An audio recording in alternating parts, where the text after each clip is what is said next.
Hello and welcome to this video. Today I'm sharing with you the do's and don'ts of vibrato on the violin.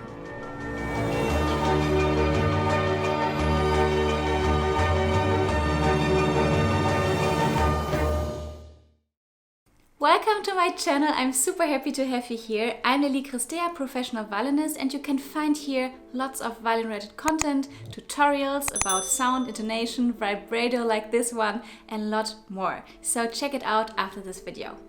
So let's start with a few facts. What is vibrato? Vibrato is an expressive tool which you can use to make a phrase more emotional, to bring more tension to a phrase if you want to, and overall to make your playing a lot more beautiful. There are different kinds of vibrato, like the wrist vibrato or arm vibrato, and we are going to talk about the do's and don'ts today, which apply to both. So that's great. Me personally, I'm doing more of a wrist vibrato, but also changing if I need more of the arm, like when I'm playing in higher positions, for example.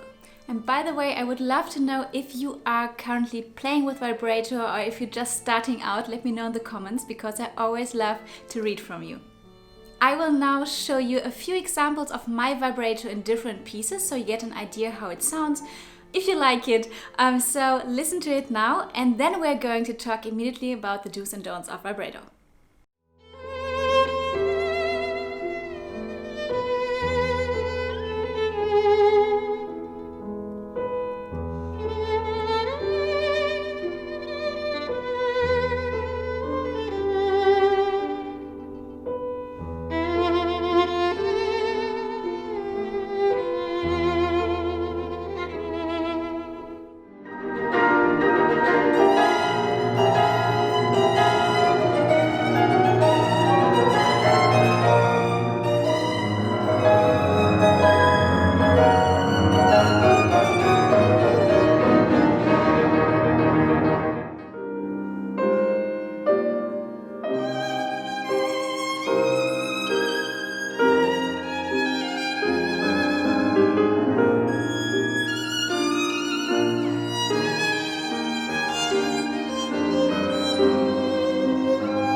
So let's talk about the 5 mistakes I see most in beginners and even in a little more advanced players, because that can happen quite often. So one thing that I see a lot is that the knuckles are too stiff for the vibrato.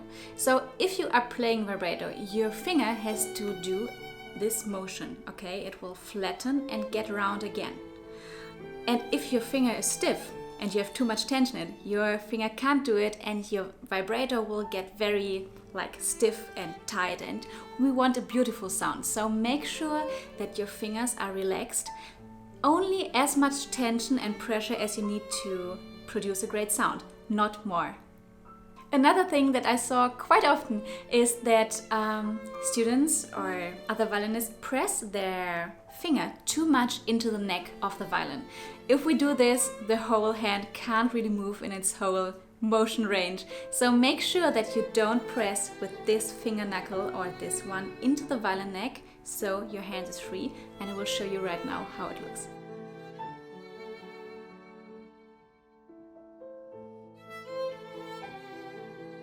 So maybe you noticed that during the vibrato the intonation can get a little worse. Maybe you didn't think about in which direction the vibrato should go. It's always going below the pitch, so the motion should go from the highest intonation point downwards and not upwards.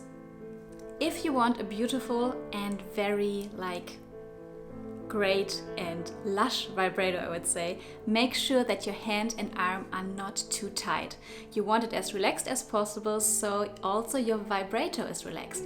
So this is something I see quite often, that people kind of tense up when they do vibrato, and think more about breathing and keep the sound that you want to achieve in your head, in your mind, so then you can project it onto your vibrato, so it will be relaxed and very beautiful. And talking about intonation, don't use vibrato when you practice all the time. I know it's very tempting because you like the sound of it. It's beautiful to have a good vibrato and use it, but also make sure when you are practicing intonation, for example, to use no vibrato at all. I know it's hard. I was there too. I wanted to play with vibrato all the time when I was a child, but you have to be very disciplined and also make time to really get to the sound, get to the intonation without vibrato. I hope you enjoyed this video with the do's and don'ts of vibrato that I see most. Let me know what you think about it, if you found any of these points in your own vibrato practice and if it was of help for you. Then I would say happy practice and see you in the next video.